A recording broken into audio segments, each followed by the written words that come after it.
শাস্ত্রী বলছি। আপনারা আমার একটা অনুষ্ঠান দেখেন, অনেকে ফোন করেন যে অনিমেষ দা অনুষ্ঠানটা অনেকদিন পাচ্ছি না। আমি অনেক সময় ব্যস্ততার কারণে এবং কলকাতার বাইরে থাকলে অনুষ্ঠানের কিছু কিছু অনুষ্ঠান আপনাদের কাছে দিতে পারি, রেগুলার অনুষ্ঠান। এই অনুষ্ঠানটা হচ্ছে দিন শুরু করুন আমার সাথে। আমি প্রথমেই বলেছিলাম যে দেখুন, আপনারা আপনার ছেলের জন্য, সন্তানের জন্য,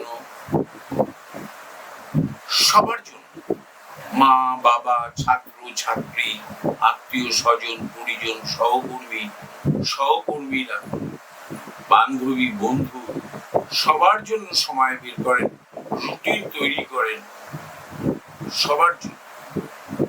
অনলি 5 to 10% মানুষ তাদের দৈনন্দিন জীবনযাত্রায় রুটিনের ভেতরে ঈশ্বরকে আরাধনা করার 10 কি 15 মিনিট কি আধ ঘন্টা 30 মিনিট জোগাড় করে নেয়, শিডিউলে ধরা থাকে। তাছাড়া আর কারোর শিডিউলে ধরা থাকে না। আর সবার শিডিউলে এইটা ধরা থাকে, এছাড়া কিছু ধরা থাকে ঈশ্বরের জন্য। আর কখন ঈশ্বরের প্রতি আপনার মনোভাব তৈরি হয়? যখন আপনি খুব বিপদে, যখন হসপিটালে স্ট্রেচারে করে নিয়ে যাচ্ছে অপারেশন করতে, তখন মনে হয় আমার কেউ নেই, তো ঈশ্বর আছে, ভগবান আমাকে বাঁচিয়ে, আমি যেন আবার ফিরে আসি। খুব বড় মামলা মোকদ্দমায় আটকে গিয়েছেন, ঈশ্বরকে ডাকছে। তাছাড়া ওই 5 to 10% লোকে, 10ও হয়, 5 to 6-7% আমার দর্শন বলে, আমার ফিলসফি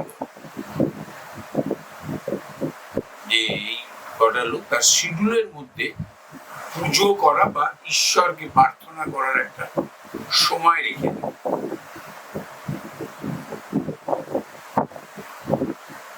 আমি বলেছিলাম 15 মিনিট আমাকে দিন।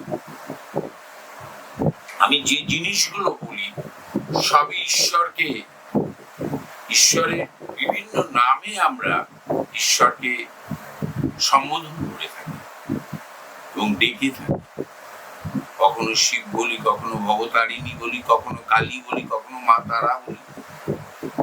বর্তমানে জন্ম নিয়েছে যারা, হয়তো কয়েকশো বছর আগে নিয়েছে, তাদের সিদ্ধি ছিল বলে তাদের আমরা উচ্চারণ করি। তাদের নাম বাবা লোকনাথ, রামকৃষ্ণ দেব, সীতারাম দাস, ওঙ্কারনাথ দেব, এদের নাম উচ্চারণ করি, এদেরকেও আমরা স্মরণ করি। আজকে আমারই দিন শুরু করুন অনিমেষ শাস্ত্রীর সাথে, পুরোটাই ঈশ্বরকে আরাধনা করার, প্রার্থনা করার প্রভাব দিয়ে বিভিন্ন ভাবে আপনাদের দ্বারা কিছু কর্ম করিয়ে নেওয়ার জন্যই আমার এই অনুষ্ঠান। অনেকদিন আগে আমার এই আইডিওলজিটা প্লে করেছিল, আমার মধ্যে জাগৃত হয়েছিল। বৃহস্পতিবার একটি হলুদ রঙের ছোট মোমবাতি বা মাটির প্রদীপ বা পেতলের প্রদীপ বা ধাতু, পাথর, পেতল, যে কোনো প্রদীপে বা মোমবাতিতে হলুদ রং হলে খুব ভালো হয়। তা না হলেও তেল দিয়ে জ্বালান, পূর্ব দিকে জ্বালিয়ে রাখুন বা ঠাকুর ঘরে পূর্ব দিকে দিয়ে দিন। কোনো ঘরে পূর্ব দিকে মুখ করে প্রদীপটা রাখুন। রেখে নিজের কল্যাণার্থে, সুখ এবং জ্ঞান বৃদ্ধি, অর্থ বৃদ্ধি, কল্যাণার্থে মা লক্ষ্মীকে প্রণাম করুন, প্রার্থনা করুন। দিন শুরু